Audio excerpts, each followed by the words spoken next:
The relentless bullying I faced left me isolated, especially after my art was publicly destroyed, so I began secretly documenting the abuse when the school didn't initially help. A supportive teacher and a classmate who was also targeted helped me gather concrete proof against my main bully and his friends.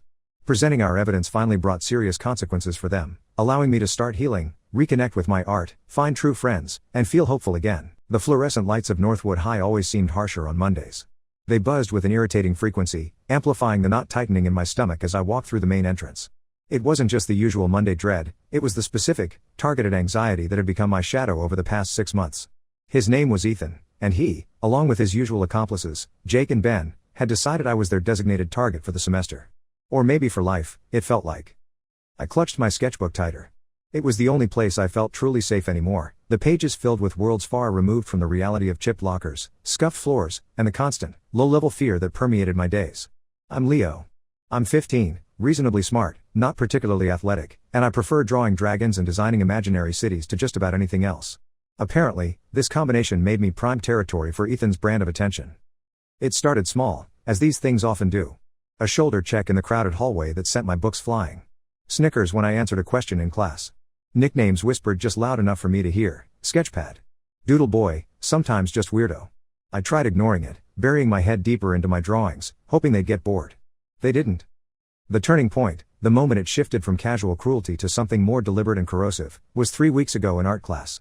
Art was my sanctuary, the one place I felt confident, capable. Ms. Evans, the teacher, had praised my charcoal landscape, even holding it up as an example of atmospheric perspective. I felt a rare flush of pride. That afternoon, as I was carefully packing it into my portfolio, Ethan accidentally stumbled near my desk. His elbow knocked over my water bottle, the one he'd subtly unscrewed the cap on earlier, directly onto the drawing. Charcoal bled into gray sludge, the delicate shading ruined, the paper buckling. Oops, Ethan had said, his voice dripping with fake concern while Jake and Ben snickered behind him. Clumsy me.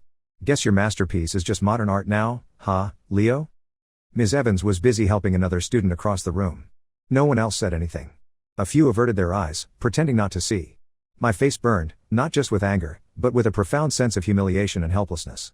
That drawing had taken me hours, capturing a specific feeling I couldn't put into words, and he destroyed it with casual malice in seconds. I didn't say anything. I just carefully blotted the mess with paper towels, my hands shaking, packed the ruined drawing away, and walked out as soon as the bell rang, ignoring Ms. Evans calling my name. Since then, it had escalated. My locker combination was somehow forgotten by the school system twice, forcing me to get maintenance to cut the lock while Ethan and his crew watched, smirking. My lunch money went missing from my bag during gym class.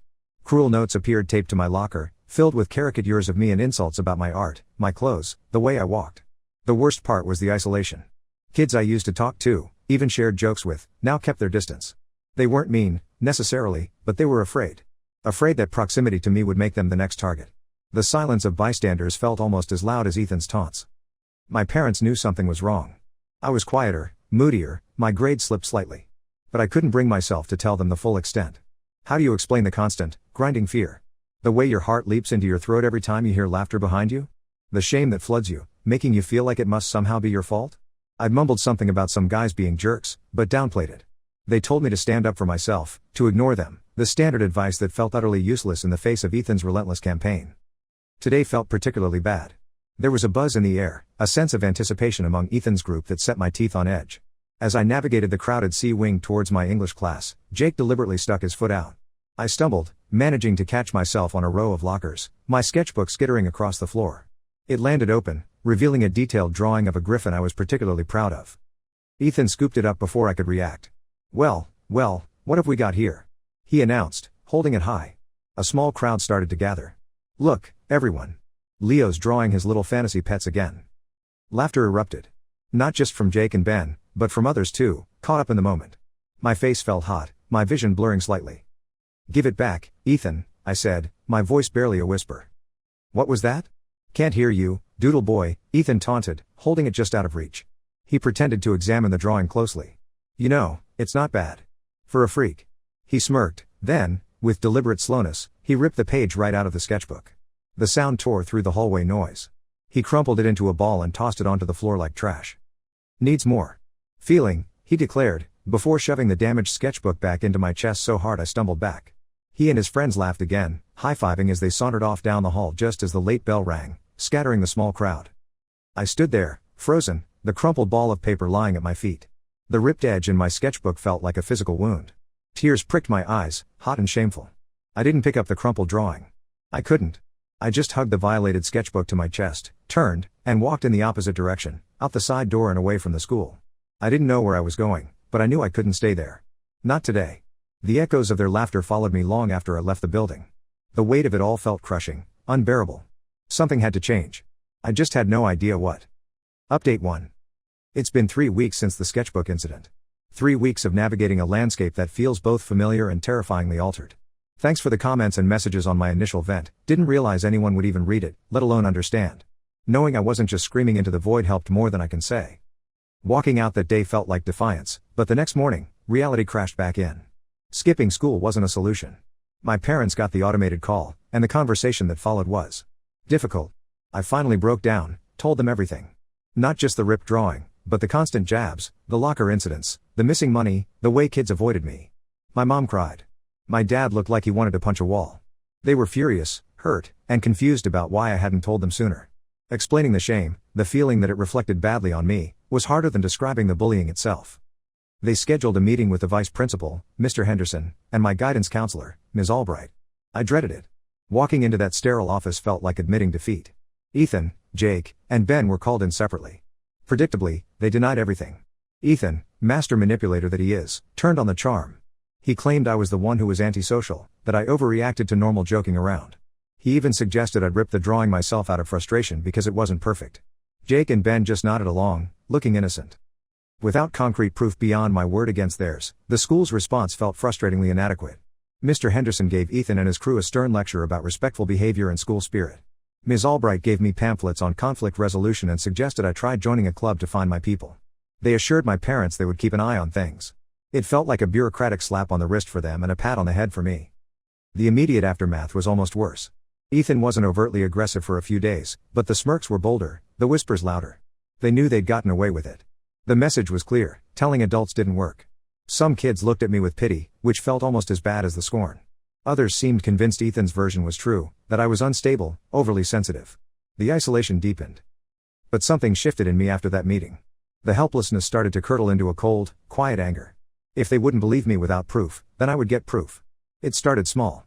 I began keeping a detailed log in a small notebook I kept hidden.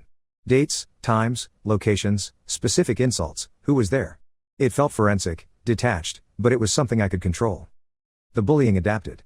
Less physical stuff in crowded hallways, more insidious tactics. My art supplies would mysteriously get misplaced before class. My homework assignments, left briefly unattended, would end up with doodles mirroring the insults Ethan used. The worst was online.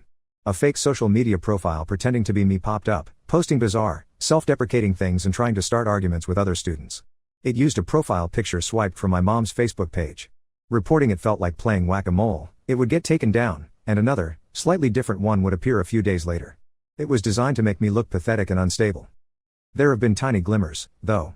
Maya, a quiet girl who sits near me in history, saw Ben knock my books off my desk when the teacher's back was turned last week. She didn't say anything then, but later, she discreetly helped me pick them up and just gave me this look, a mixture of sympathy and understanding. It was a silent acknowledgement, but it meant something. And then there's Mr. Harrison, the new English teacher. He's younger than most of the staff, observant. He noticed me flinch when Ethan walked past my desk. He saw the crude drawing someone left on my textbook. He hasn't said anything directly about bullying, but he started keeping me back for a minute after class sometimes, asking about the books I like, complimenting an essay I wrote, talking about graphic novels he enjoyed. It's subtle, but it feels like he sees me, not just the target painted on my back. Last Friday, he mentioned a school-wide creative writing competition, suggesting I submit something. "You have a strong voice, Leo," he'd said. "Don't let anyone silence it." I haven't submitted anything yet. The thought of putting myself out there feels terrifying. But I did start writing down the incidents in my log. And I started using my phone's voice recorder discreetly when Ethan or his friends cornered me in quieter spots, catching snippets of their taunts, the threats whispered under their breath. It felt risky, maybe even against the rules, but the official channels had failed me. The logbook is getting thicker. The audio files are adding up. It doesn't feel like power yet, but it feels like ammunition. Maybe Ms. Albright's pamphlets were useless, but Mr. Harrison's words struck a chord. Maybe my voice is strong, even if it's just documenting the truth for now. The question is, what do I do with it? Update 2. Things escalated quickly after my last update. The past month has been a blur of anxiety, strategic silence, and finally, A confrontation I never saw coming. Thanks again for the ongoing support. Reading similar stories and messages of encouragement has been a lifeline. The online harassment got worse. The fake profiles became more vicious, posting fabricated DMs that made it look like I was harassing other students, including Maya. It was clever, designed to alienate anyone who might show me sympathy. Ethan was careful, always ensuring he had an alibi, always making Jake or Ben do the dirtiest work when others might be watching. His confidence grew with every passing day that he faced no real consequences. My documentation continued. The logbook became meticulous. Dates, times, witnesses, even reluctant ones, direct quotes. I captured more audio, Ethan bragging to Jake about how he tripped me near the stairs, Ben laughing about the fake profiles. The recordings were often muffled, capturing background noise, but the words were clear enough. It felt like building a case, brick by painful brick. Mr. Harrison remained a quiet anchor. He didn't push, but he created opportunities. He'd casually ask how my writing project, my logbook, was going. He paired me with Maya for a group assignment, knowing she was sympathetic. During that project, working late in the library, Maya finally opened up. She told me she'd been targeted by Ethan's group briefly last year after she beat him in a debate club competition. They'd spread rumors about her until she quit the club. She'd seen what they did, how they operated. She admitted she was scared to speak up, but she hated seeing it happen to me. He makes everyone afraid, she whispered, looking around the near-empty library. That's how he keeps control. That conversation was huge. Knowing someone else truly understood, someone else saw Ethan for what he was, lessened the isolation dramatically. The turning point came during Spirit Week, ironically. The theme was school unity, and there was a big assembly planned for Friday afternoon. Throughout the week, Ethan seemed energized by the festivities, using the chaos as cover for more targeted harassment. He accidentally spilled paint on my jeans during a banner-making session. He led chants mocking the sci-fi club, knowing I was a member. I documented it all. On Thursday, Maya came to me, looking pale but determined. Ethan cornered me after school yesterday, she said, her voice trembling slightly. He knows we've been talking. He threatened me. Said if I didn't stop hanging out with the freak, he'd make sure everyone saw those fake DMs he created, the ones that make it look like I'm obsessed with him. That was it. Crossing the line to threatening Maya ignited something in me beyond fear or anger. It was a protective instinct. He wasn't just hurting me anymore, he was actively trying to intimidate and silence anyone who showed me kindness. I went straight to Mr. Harrison's classroom after school. He was grading papers, the room quiet except for the scratching of his pen. I laid the logbook on his desk. I took out my phone and explained the audio files. Then I told him about the threats against Maya. Mr. Harrison listened intently, his expression growing serious. He read through entries in the logbook, his brow furrowed. He asked clarifying questions. He didn't doubt me for a second. Okay, Leo, he said finally, closing the notebook. This is serious. And it's documented. Thank you for trusting me. We need to take this to Principal Davison, together. And we need to bring Maya in, but only if she feels safe doing so. The meeting was scheduled for Friday morning, before the big assembly. My parents were there. Maya and her parents were there. Mr. Harrison was there. Ms. Albright and Mr. Henderson were also present, looking uncomfortable. This time felt different. Mr. Harrison presented the logbook, explaining the pattern of behavior. He played short, clear snippets of the audio recordings, Ethan's voice bragging, threatening. He highlighted the cyberbullying evidence, the fake profiles meticulously documented with timestamps and URLs. Then, Maya, voice shaking but steady, described the threats Ethan made against her. Her parents corroborated the change in her behavior, her fear about coming to school. When Ethan, Jake, and Ben were brought in with their parents, the atmosphere shifted. Ethan started with his usual denials, the smooth, practiced charm. But when Mr. Harrison played the audio clip of Ethan bragging about tripping me, the color drained from his face. When Maya's testimony was repeated, and her parents confirmed their concerns, Ethan's composure cracked. He started yelling, blaming me, blaming Maya, calling her a liar. He turned on Jake and Ben, accusing them of setting him up. Ben burst into tears, admitting they'd created the fake profiles under Ethan's direction. Jake just stared at his shoes, silent. Ethan's parents were initially defensive, but the evidence was overwhelming. The recordings, the logbook, the consistency of Maya's accounts, Ben's confession, it painted an undeniable picture. Ethan's carefully constructed facade crumbled in real time. It wasn't triumphant, it was actually kind of pathetic to watch. The consequences were immediate and severe this time. Ethan received a lengthy suspension, mandatory counseling, and was removed from the basketball team he captained. Jake and Ben got shorter suspensions and counseling too, contingent on their cooperation. The school initiated a deeper investigation into the cyberbullying aspects. Mr. Henderson apologized to me and Maya, and to our parents, admitting the school should have acted more decisively sooner. Walking out of that office, I didn't feel elated, just drained. But also lighter. Like a weight I hadn't realized was so heavy had finally been lifted. Maya walked beside me, and for the first time in months, we were just two students walking down the hallway, not targets. Mr. Harrison caught my eye and gave me a small, encouraging nod. The echoes in the hallway suddenly seemed a little less menacing. The assembly was that afternoon, focused on unity. It felt strangely appropriate. Maybe, just maybe, things were actually starting to change. Final update. It's been nearly 6 months since the meeting in Principal Davison's office, and the end of the school year is approaching. Life at Northwood High has changed significantly, mostly for the better, though the journey hasn't been without its bumps. This will likely be my last update on this whole saga. It feels time to close this chapter. The fallout from Ethan's suspension was immediate and visible. His absence created a power vacuum, and the dynamics within the school shifted. When he returned, he wasn't the same untouchable figure. Stripped of his captaincy and facing scrutiny, his swagger was gone, replaced by a sullen resentment. Some of his former cronies avoided him. The general student body, aware of the cyberbullying and threats thanks to the school grapevine, which turned out to be surprisingly accurate this time, kept their distance. He wasn't feared anymore, he was seen as pathetic, a bully who got caught.